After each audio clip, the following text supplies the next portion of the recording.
Welcome back to rising Pakistan. एक बार फिर हम आपको खुशामदीद कहते हैं। जिस तरह मैंने प्रोग्राम के आगाज़ में कहा था कि आज हमारे साथ होंगे सीनियर हुर्रियत लीडर जनाब अल्ताफ़ हुसैन वानी साहब। उनसे हम जानेंगे यौम स्याह जो है उसे क्यों मनाया जाता है, ये जो जुल्म और सितम कश्मीरियों पर हो रहा है ये कब तक होगा, दुनिया क्यों इस पर खामोश है, बैनुल अक़वामी तंजीमें क्यों जो है वो खामोशी साधे हुए हैं। ये तमाम तर सवाल जो हैं उनके जवाब हमें देंगे अल्ताफ़ हुसैन वानी साहब। सर अस्सलाम वालेकुम, गुड मॉर्निंग। वालेकुम सलाम, बहुत बहुत शुक्रिया। बहुत शुक्रिया सर, आपने हमें वक्त दिया। जब हम बात करते हैं यौम स्याह की, ब्लैक डे की, इसका थोड़ा सा कुछ बैकग्राउंड बताइएगा कि इसे हम क्यों मनाते हैं। देखिए, बुनियादी तौर पर 27 अक्टूबर 1947 को हिंदुस्तान की फ़ौजें कश्मीर में दाखिल होंगी बग़ैर किसी जवाज़ के, यानी वो इलीगल था, इमोरल था उनका कश्मीर में आना, क्योंकि 3 जून 1947 के पार्टीशन प्रोग्राम जो प्लान था ब्रिटिश इंडिया का, उसके तहत कश्मीर जो था उसको, क्योंकि उसकी आबादी मुस्लिम अक्सरियत आबादी थी, जोग्राफ़ी तौर पर वो पाकिस्तान के साथ था। फिर कश्मीर की जो सबसे बड़ी उस वक़्त सवाद आज़म जमात थी, आल जम्मू कश्मीर मुस्लिम कॉन्फ्रेंस, उसने 19 जुलाई 1947 को पाकिस्तान बनने से पहले पाकिस्तान से इल्हाक़ की करारदाद पास की थी और महाराजा को कहा था कि आपने पाकिस्तान के साथ इल्हाक़ करना है। महाराजा कश्मीर चूँकि एक डोगरा था, लेकिन उसके ख़िलाफ़ पहले से कश्मीर के अंदर कश्मीरियों ने एक जद्दोजहद शुरू की थी अपने सियासी हकूक़ के लिए, अपने समाजी हकूक़ के लिए, क्योंकि कोई सिविल राइट्स कश्मीरियों को हासिल नहीं थे इवन ड्यूरिंग महाराजाज़ रजीम।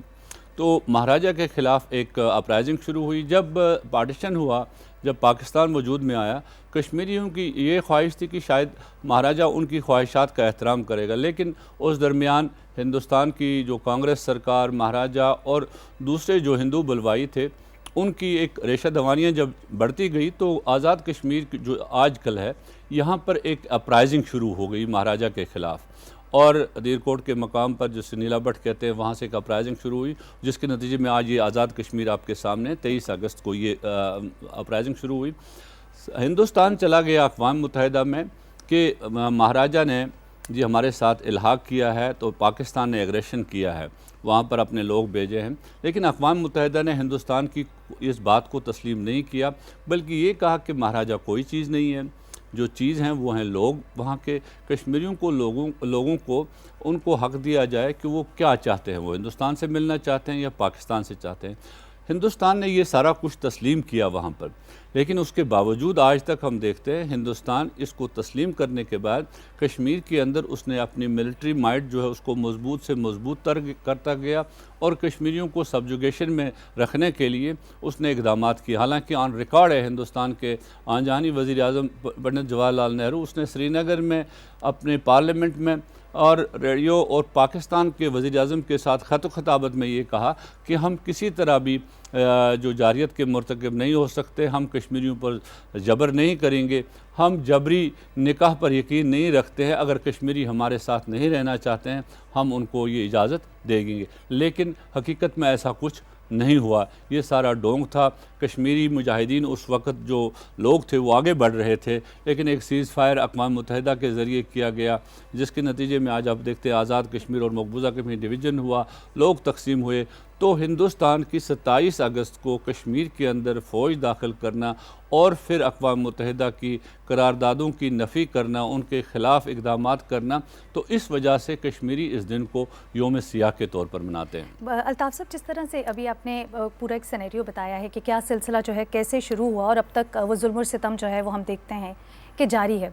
कश्मीरी अपना मैसेज, अपने पैगामात जो है वो दुनिया तक नहीं पहुंचा पाते, उनको इतना ज़्यादा लिमिटेड कर दिया गया है कि वहाँ पर क्या सूरत हाल है वो किसी सूरत किसी से नहीं कह पाते। लेकिन ऑफ कोर्स जिस तरह से किसी ना किसी तरीके से कुछ वीडियोस आती हैं या तस्वीर जो है वो पूरी दुनिया तक पहुँचती है, उसी से पता चलता है कि कश्मीर में इस वक्त क्या हालात है। तो आप बताइए इस वक्त करंट सिचुएशन जो है कश्मीर में क्या है।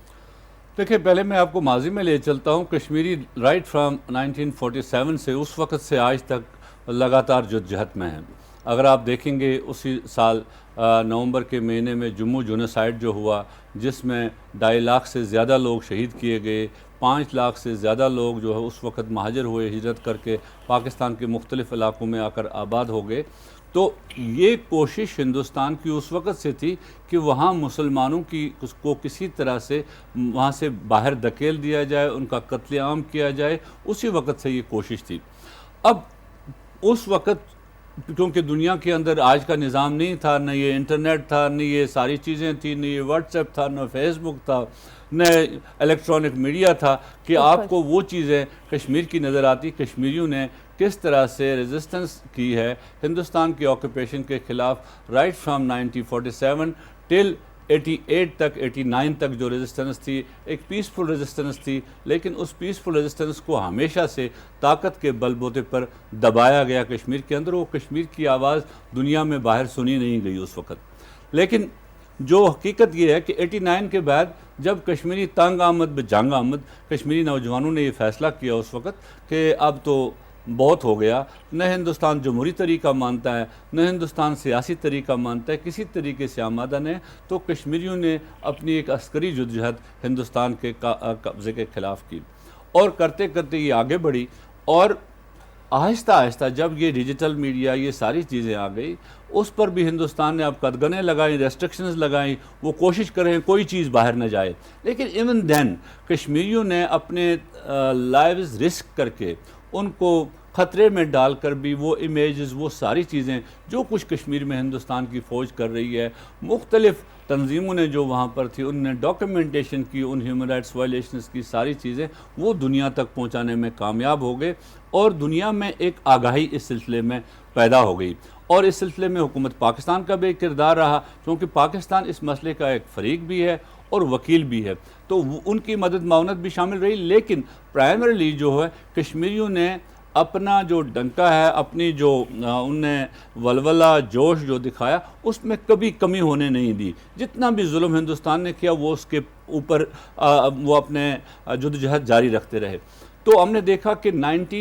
89 ऑनवर्ड्स कश्मीर के अंदर जिस तरह से हिंदुस्तान की अफवाज ने एक्स्ट्रा जुडिशल किलिंग्स की, जिस तरह से उन्होंने इनफोर्स डिसिप्लिनेंसेस की, जिस तरह से हज़ारों की तादाद में लोग आर्बिट्रली डिटेन हुए कश्मीर के अंदर, बच्चे जो हैं वो यतीम किए गए, और इसी तरह इफ़्फ़त माओं बहनों की जो असमत दरी की हिंदुस्तान की फ़ौज ने, ये कहीं ना कहीं बैनुल अक़वामी जो इंसानी हकूक़ की तंजीमें या अखबारात की जीनत किसी न किसी जगह बनी रही और कश्मीर के मुतल्लिक़ एक आगाही पैदा हुई। ऐसा नहीं था कि आगाही पैदा नहीं है, आगाही पैदा है। और पहले से कश्मीर पर चूँकि यूनानिमस रेजोल्यूशंस अक़वाम मुत्तहिदा की, अनफॉर्चुनेटली वक्त गुजरने के साथ हमने देखा कि दुनिया का निज़ाम तब्दील हो गया और अक़वाम आलम ने अब ह्यूमन राइट्स को, या जो बुनियाद जिसके लिए अक़वाम मुत्तहिदा की बुनियाद बनी थी कि जो कौमों के दरमियान तनाज़े हैं उनको बराबरी और इंसाफ पर मबनी उनका फ़ैसला किया जाए, वो नहीं, बल्कि अब आप स्ट्रेटजिकल इंटरेस्ट को देखते हैं, आप इकनॉमिक इंटरेस्ट को देखते हैं। तो उन चीज़ों को देखकर हम देखते हैं कि कहीं ना कहीं वो चीज़ें आड़े आते हैं कश्मीरियों के हक़ में। लेकिन रियलाइजेशन जहाँ तक ताल्लुक़ है इंटरनेशनल सतह पर, मैं इस रियलाइजेशन को हर जगह देखता हूँ। और कश्मीरी इस वक्त भी, जबकि हिंदुस्तान ने 5 अगस्त के बाद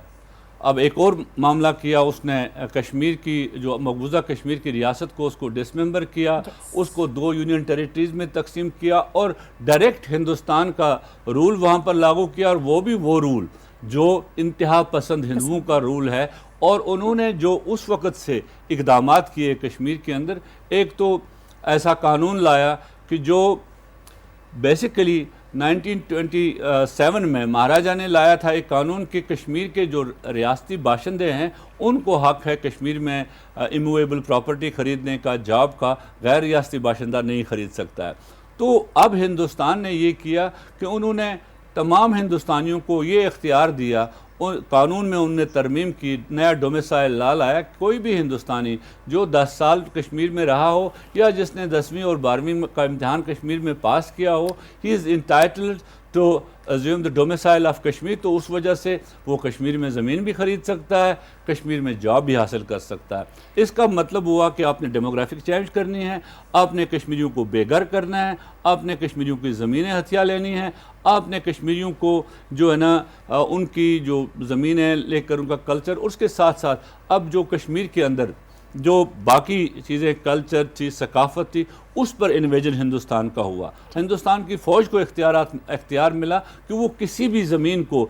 स्ट्रेटजिक डिक्लेयर करके उस पर कब्ज़ा कर सकता है, उसके लिए उसे किसी लोकल अथॉरिटी की इजाज़त की ज़रूरत नहीं है। हाँ। अब इन सालों के बाद ये हुआ कि वो लोग जो हिंदुस्तान के साथ कोलैबोरेटर्स रहे थे, जो कहते थे कि हिंदुस्तान के अंदर शायद बेहतरी है, तो उन लोगों को भी बस ज़िंदान डाला गया और उनको भी ये याद दिलाया गया कि जो टू नेशन थियरी थी, जो कायद-ए-आज़म का कौल था, जिसके लिए पाकिस्तान बना था, वो एक सही फ़ैसला था। उनके आबा व अजदाद ने गलत फ़ैसले किए थे।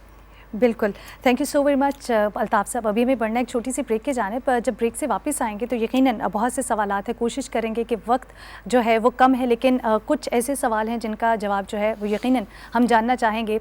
इंटरनेशनली जो फॉरम्स हैं वो इस वक्त इस सूरत हाल पर क्या करें, इंसानी हकूक़ की जो तंजीमें हैं वो इस पर क्या करें, ब्रेक के बाद ये सवाल जो हैं जानेंगे।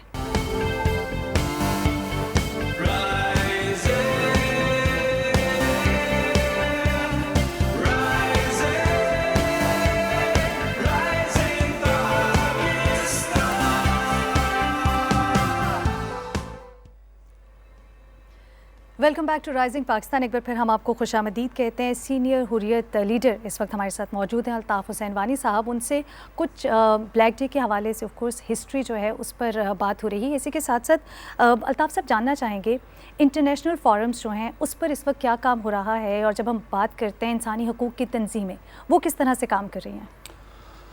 देखिए, पहली चीज़ तो ये है कि हिंदुस्तान ने मकबूजा कश्मीर के अंदर किसी भी बैनुल अक़वामी तंजीम को काम करने की इजाज़त नहीं दी है। ऑन फील्ड उनके लोग नहीं हैं, उन्हें काम करने की इजाज़त नहीं दी है। और ख़ासकर ये तो पिछले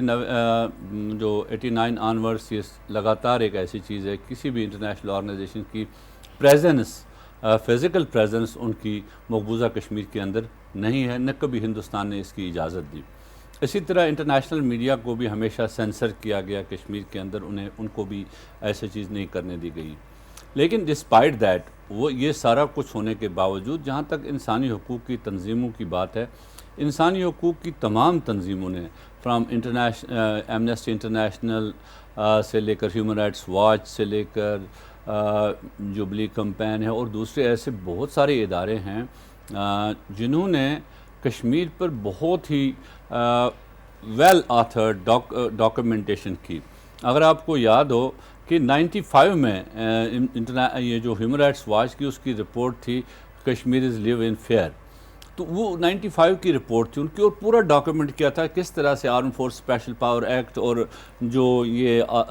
पब्लिक सेफ्टी एक्ट और दूसरे जो ड्रैकोनियन लाज कश्मीर में हिंदुस्तान ने इनेक्ट किए हैं, किस तरह से इंसानी हकूक़ की पामालियों के मौजब बने और हिंदुस्तान की फ़ौज को किसी तरह की अकाउंटेबिलिटी नहीं है। इसी तरह उनकी उसके बाद लातदाद रिपोर्टें उनकी आई, डिस्पाइट ऑल आर्स, कोई कदगने थी उनके, लेकिन उनकी रिपोर्ट्स आई। और इसी तरह एमनेस्टी इंटरनेशनल ने हमेशा से कश्मीर पर बात की और रिपोर्टें उनकी आई, और इसी पब्लिक सेफ्टी एक्ट पर उन्होंने उसको लॉलेस लॉ करार दिया। उन्होंने शबीर शाह को प्रिजनर ऑफ कॉन्शियंस करार दिया, ये उनकी रिपोर्ट्स थी। और आज पिछले दिनों भी जब सैयद अली शाह गिलानी के जनाजे की इजाज़त नहीं दी गई, उस पर भी इंसानी हकूक़ की तंजीमों ने बात की कि दिस इज़ टोटली अनफेयर जिस तरह से हिंदुस्तान ने किया है। और इसके साथ साथ अगर आप देखेंगी कि इंसानी हकूक़ के आलमी जो इंसानी हकूक़ कमीशन है अक़वाम मुत्तहिदा के, उसने 2 रिपोर्टें 2018 और 19 में 2 रिपोर्टें कश्मीर पर जो सीधा FIR हिंदुस्तान के ख़िलाफ़ हैं वो उन्होंने शाया की। और उन रिपोर्ट्स में एक उनने कैटलॉग की हैं किस तरह हिंदुस्तान इंसानी हकूक़ की पामालियों का मुर्तकब कश्मीर में हुआ है, किस तरह हिंदुस्तानी फ़ौज एक्सेसिव फोर्स इस्तेमाल करती है पीसफुल डेमोन्स्ट्रेशंस पर, और किस तरह से पैलेट गन्स का इस्तेमाल किया गया लोगों को अंधा करने पर, किस तरह से कश्मीर के लोगों को जेलों में डाला गया ताकि वो पब्लिक में न रहें, और किस तरह से बच्चों के साथ और ख़वातीन के साथ जो ज़्यादती की गई उसका जिक्र है। गर्ज़ की हर एक चीज़ उन्होंने उसमें डॉक्यूमेंट की है। इससे पहले मैं आपको पीछे ले जाता हूँ, 2016 में जब कश्मीर में पैलेट गन्स का वाक़ा हुआ तो उस वक़्त फिजिशियन फॉर ह्यूमन राइट्स एक ऑर्गेनाइजेशन है अमेरिका की, उसकी जो रिपोर्ट थी year of dead eyes, Kashmir के अंदर epidemic of dead eyes, it was epidemic of dead eyes, और एक ऐसी चशम कुशा रिपोर्ट थी जिस रिपोर्ट के बाद जो भी उस रिपोर्ट को देखता था, जिसने भी वो रिपोर्ट पढ़ी, वो रोए बगैर नहीं रहा जिस उस तरह की वो रिपोर्ट बनाई गई थी। और फिर अब 2019 के बाद भी मैं शॉर्ट स्पैन में आपको बताता हूँ, वक्त कम है, कि इस टाइम में भी अभी तक 10 कम्युनिकेशंस यूएन स्पेशल रैपोर्टर्स ने हिंदुस्तान की सरकार को भेजी हैं। आपने ये डोमिसाइल लॉ बनाया है, ये लॉ जो है ये कुलियतन जो अक़वाम मुत्तहिदा का चार्टर है उसके मुताबिक नहीं है, ये यूएन रेजोल्यूशन जो कश्मीर पर है उनके मुताबिक नहीं है, इससे वहाँ डेमोग्राफिक चेंज होगी, ये 4th जेनेवा कन्वेंशंस की खिलाफ वर्जी है, ये कम्युनिकेशन। उन्होंने साथ ही यूएपीए जो वहाँ पर एक नया कानून है जो इन्वोक किया जाता है अक्सर ह्यूमन राइट्स डिफेंडर्स और जर्नलिस्ट के ख़िलाफ़, जो भी कोई बात करता है, जो भी, और उस पर उनकी कम्युनिकेशंस गई और बराबर वो जो सहाफ़ी हमारे जिनको गिरफ़्तार किया गया, जिनके ख़िलाफ़ FIR लगाए गए, वो सारी चीज़ें उन्होंने डॉक्यूमेंट की और उनको भेजी। और इसी तरह से उन्होंने जो डेमोग्राफिक चेंजेस के सिलसिले में दूसरे इकदाम उनने किए, फ़ौज को ये इख्तियार दिया ज़मीन हासिल करने, इस पर उनने IT लॉ जो हिंदुस्तान ने नया इन्वोक किया, उस पर जिसके ज़रिए से सर्विलेंस होती है सारी चीज़ों की, उस पर उन्होंने किया। वो अक़वाम मुत्तहिदा की जो इंसानी हकूक़ के इदारे हैं और जो दीगर इंसानी हकूक़, वो अपना काम कर रहे हैं, लेकिन जहाँ बात हमारे लिए तशवीशनाक है वो ये कि चूँकि ये इदारे जो हैं इनके पास कोई ताकत नहीं, इनके पास कोई फ़ौज नहीं है, वो किसी को ऊपर कोई दबाव डाले, और भारत जो है वो हर सूरत हर बात को मानने से इनकार करता है। बिल्कुल, क्योंकि इनके पास एक रिकमेंडेटरी ताकत है, वो रिकमेंडेशंस करते हैं, लिखते हैं, सारी चीज़ें करते हैं, नेम एंड शैम वो करते हैं। इस पर अमल करना जो है वो उसके बाद बैनुल-अक़वामी बरादरी के जो बड़े ममालिक हैं, जो ख़ुद अपने आप को जमहूरियत के चैम्पियन, ह्यूमन राइट्स के चैम्पियन कहते हैं, और जो अक़वाम मुत्तहिदा की सिक्योरिटी कौंसिल में कस्टोडियंस बने हैं, कि रूल ऑफ लॉ के कस्टोडियंस बने हैं, पीस एंड सिक्योरिटी के कस्टोडियंस बने हैं, ये लम्हा फ़िक्रिया उनके लिए है कि उनकी तरफ से अभी तक न हिंदुस्तान को अकाउंटेबल बनाया गया। हालांकि 1957 तक वो लगातार इस चीज़ को कहते रहे और हिंदुस्तान को बताते, आज भी बताते हैं कि, लेकिन आज उनके बताने का तरीका ये है कि वही वेलकम हिंदुस्तान और पाकिस्तान बातचीत करें और कश्मीरियों के ख्वाहिशात के मुताबिक इस मसले को हल किया जाए, लेकिन इससे हिंदुस्तान की हटदर्मी जो है, जिस तरह के हिंदुस्तान ने हटदर्मी पिछले 74 साल से अपनाई है, वो भी उनके सामने, उसके बावजूद यही चीज़ है। तो अलमिया ये है कि बैनुल-अक़वामी बरादरी के बड़े ममालिक या बाकी लोग भी वो इंसानी इक़दार को नहीं सामने रख रहे हैं, बल्कि अपने इकनॉमिक इंटरेस्ट और अपने जियोपॉलिटिकल इंटरेस्ट को सामने रख कर बात कर रहे हैं, और उन्हें कश्मीरियों का खून उस तरह से नज़र नहीं आ रहा है, कश्मीर पर वो उस तरह की बात नहीं करते। अल्ताफ़ साहब, क्योंकि वक्त की कमी है, लेकिन एक बड़ा इंपॉर्टेंट क्वेश्चन है। यकीनन जब हम कश्मीर की बात करते हैं तो हम सब जानते हैं कि कश्मीरियों के जज्बात जो हैं वो पाकिस्तानियों के साथ जुड़े हुए हैं, यकीनन पाकिस्तानियों के जज्बात जो हैं वो अपने कश्मीरी बहन भाइयों के साथ जुड़े हुए हैं। पाकिस्तान जो है इस वक्त क्या सूरत हाल है, पाकिस्तान में किस तरह से अपने कश्मीरी बहन भाइयों के लिए काम कर रहा है?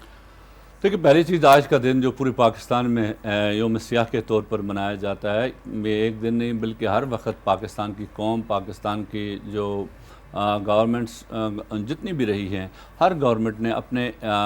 तय ये कोशिश की है मसले कश्मीर को हर बैनुल-अक़वामी फ़ोरम पर उठाने की, वहाँ पर बात करने की, और कश्मीर में होने वाली इंसानी हकूक़ की पामालियों के बारे में बात करने भी। अभी भी हम देखते हैं कि प्राइम मिनिस्टर खान जब अभी सऊदी अरब में थे, वो इन्वायरमेंट पर एक माहौलियात पर एक कॉन्फ्रेंस थी, लेकिन वहाँ पर भी उन्होंने बात करते हुए कहा कि हमारे और हिंदुस्तान के दरमियान कोई मसला नहीं है, सिर्फ़ एक मसला है, वो है मसला कश्मीर, उसको हल किया जाए। मसला कश्मीर के हल किए बगैर, मसला कश्मीर पर बात किए बगैर हम किसी तरह भी हिंदुस्तान से बातचीत नहीं कर सकते, क्योंकि दोस्त ममालिक आगे पीछे ये कहते हैं कि आप बातचीत करें, आप आगे बढ़ें, लेकिन कैटेगोरिकली पाकिस्तान ने ये एक मैसेज दी है अपने तमाम तर मुश्किलात मसाइब के बावजूद, जो हमारे दूसरे सरहदात पर जो हमारे मामलात हैं, सारी चीज़ें दुनिया के अंदर हैं, उसके बावजूद पाकिस्तानी कौम और पाकिस्तानी गवर्नमेंट हमेशा कश्मीरियों की पुष्टिबान रही हैं, और यही जो चीज़ है, यही कश्मीरियों को एनर्जी देती है